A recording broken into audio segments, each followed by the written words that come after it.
Hey guys, welcome back to another episode of A Different Perspective. In this episode, we are going to be talking about lighting. Now, we thought it would be a good idea after we just went through our composition episode to talk about lighting, because with lighting, just as composition, it's really the 1A and 1B of producing a quality image, beyond just knowing how to use your camera.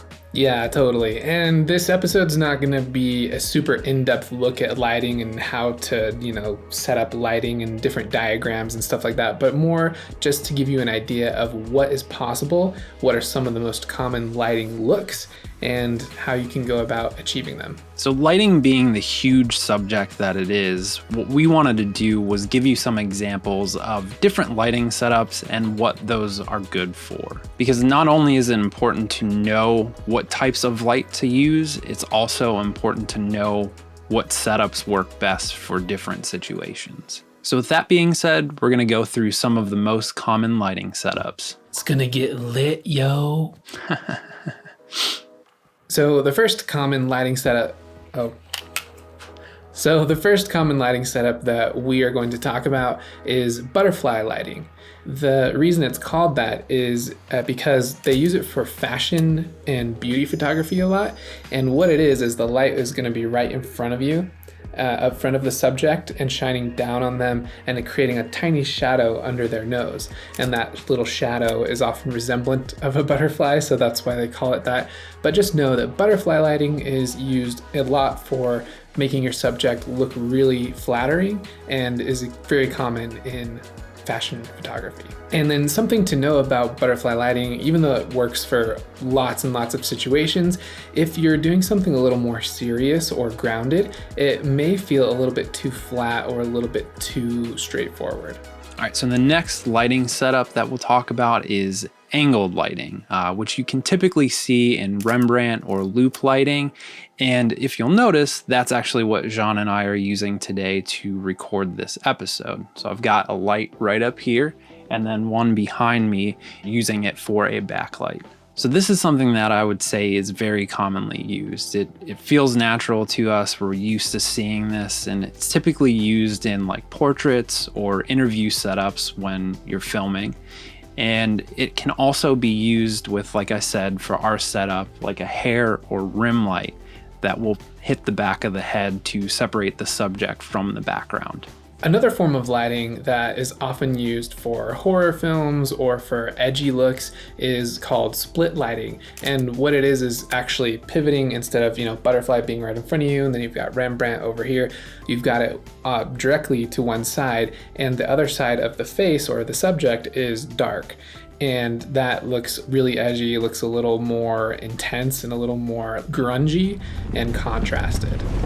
So if you're going for a more masculine or sharp or just crushing look, you might want to consider split lighting. Crushing. I don't know why I came up with that word, but it just came to my head and it makes sense, so I'm going with it. So when you're considering using split lighting, just think about what you're trying to go for, and if you're going for something heavy, super contrasted, maybe more masculine, strong, you might consider doing split lighting. So in addition to the primary or key lighting, we also wanted to run through some secondary lighting and tell you what that is. So the first form of secondary lighting that I want to talk about, well, if you don't know him, you might want to research this guy named Phil. So with the edge light off, I just turned it off if you couldn't tell, you can actually, instead of using a second light source, you could actually just use a white piece of paper or foam core or your wall or styrofoam or anything bright white that you can find laying around, you can use for a fill, or it's also called bounce in this case because it's not an actual light source. So if I just hold this off to my right hand side and kind of reflect it off of my key, you can see it's filling in my face and making quite a bit of difference. And so that is one form of secondary lighting called fill or bounce. And I should mention, fill doesn't mean that it has to be a bounce card. It could be a second light like I have over here, but fill is often used with a bounce. A bounce is often used for fill. I'm just gonna turn my rim light back on, and then Kyle's gonna talk about rim lighting.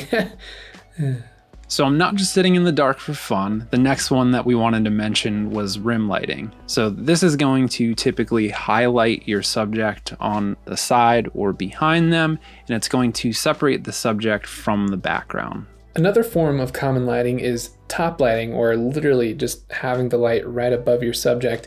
And you'll find this a lot in product photography, and sometimes you'll see it in scenes of like interrogation, where they've got that little dome above the subject and it's looking kind of creepy in there, you know.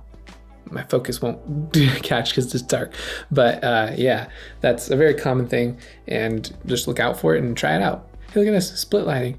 Boy, we could just show all the different examples right now, couldn't we? And we also just briefly wanted to mention hard versus soft light. Your soft lighting is something that's typically going to be more welcoming, inviting, and it's also going to be more forgiving for something like portraits. So in the exact opposite way, hard lighting is going to be harsh, it's going to be less forgiving, it's going to be way more contrasty and edgy, and you might use it for scenes or stories that have more tension or you want to tell that are a little bit more edgy. All right, back to soft lighting, and that's basically all we have to share with you. We didn't want to go too in depth, but just give you an idea of what some of the most common lighting setups are, the most basic ones, so that you can study them and figure out what will work best for your project. So with that, we're gonna move on to our process. So last episode, since we were talking about composition, I picked the composition technique of framing to give us for a photo challenge. So we're going to go through our process behind capturing that photo and also our edit behind it. All right, guys, to be quite honest, this was one of the most challenging photo challenges for me, because when I picked this challenge of the framing composition, I had some ideas in mind to go downtown, and there were a couple of buildings that I wanted to kind of frame with other buildings in the city. But as I went downtown and actually tried to do that in downtown Buffalo, things just didn't work how I thought they were going to. So I was kind of at one point just driving around trying to figure out what I was going to do. There was this place called Buffalo Riverworks that I know in the time that I was away living from Buffalo, that this place had just been up and coming and there's a lot of cool things going on there. So decided to stop by there and see if there was something that I could come up with. And I actually ended up with something that I was pretty happy with.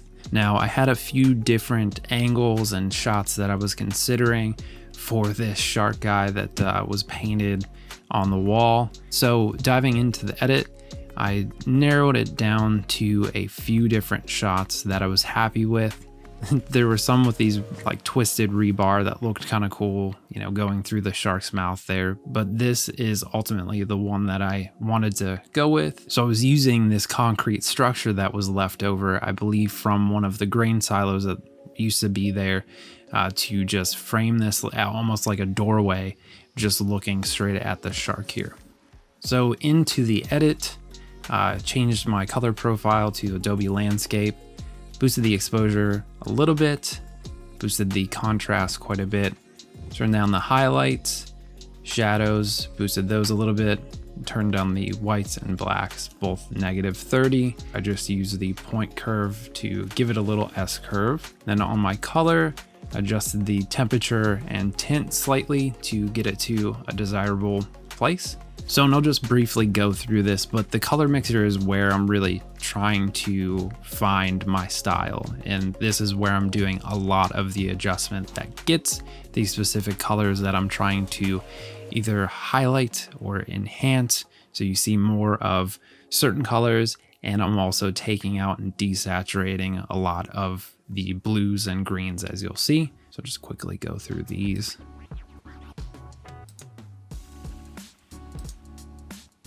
For the texture, clarity, and dehaze, boosted those by 10. Put a little bit of a vignette in there. Didn't do any denoising, but took out some of the color noise there, boosting that all the way up. Remove chromatic aberration, and that is my entire edit for this photo. All right, so for my edit, I decided to kind of do some indoor stuff. It was really snowy out and I just didn't feel like putting on winter clothes, so I was kind of lazy about it. So I decided to grab my wife's glass piano and I was able to set up a couple of neat little lights and do some tricks. So I just printed out a sheet of music, taped it, wrapped it around like a tube over my lens and pulled it out. I think it was about 35 mil. But yeah, you can see all the different shots I was going through. So that's the final image, and that's going to be my framing submission. I haven't edited this yet, so I'm going to go ahead and do that really fast.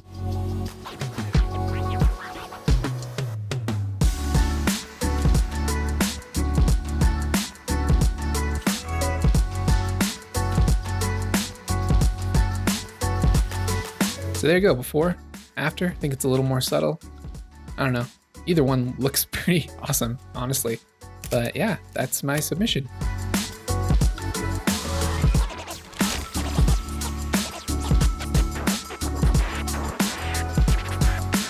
All right, so now it's photo challenge time. So I thought that it's just, again, we seem to have so many subjects that tie into the challenge. I just thought we could do a unique one and something I personally haven't really practiced much. And I'm thinking we should do a silhouette challenge. Dang, that's awesome. It doesn't have to be a person, but it needs to definitely be a subject that you can tell what it is when you're looking at it. So that's the only stipulation, is we want to make sure we know what we're looking at, but it should be nice and stenciled out from whatever background you choose to backlight it. Thanks for watching this episode of A Different Perspective. Now be sure to go over to our Instagram page and follow us, because we're going to be releasing some more content on there, possibly even some more challenges throughout the week. So be sure to get involved with this challenge and tag us when you're on Instagram at adifferentperspective.tv. And then when you post those photos, also use hashtag adifferentperspectivetv so we're notified when you post the photos. Yeah, exactly. So we can't wait to see what you post and to get a comment from you down below. Make sure to like and subscribe as well. Click the bell so you're notified each time we come out with a new challenge, and we'll see you on the next one. Bye. I guess that was my cue to start like waving or doing something to say bye to everybody. We only have like a minute and 5 seconds to keep recording. The battery is dying, so. Minute 5 seconds to just stare deeply into the camera.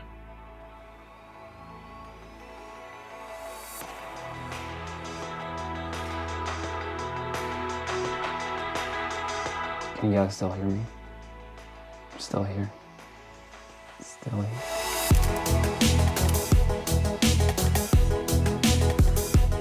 Yippee skippy! So, I want you to meet my friend Phil. Phil's a good man.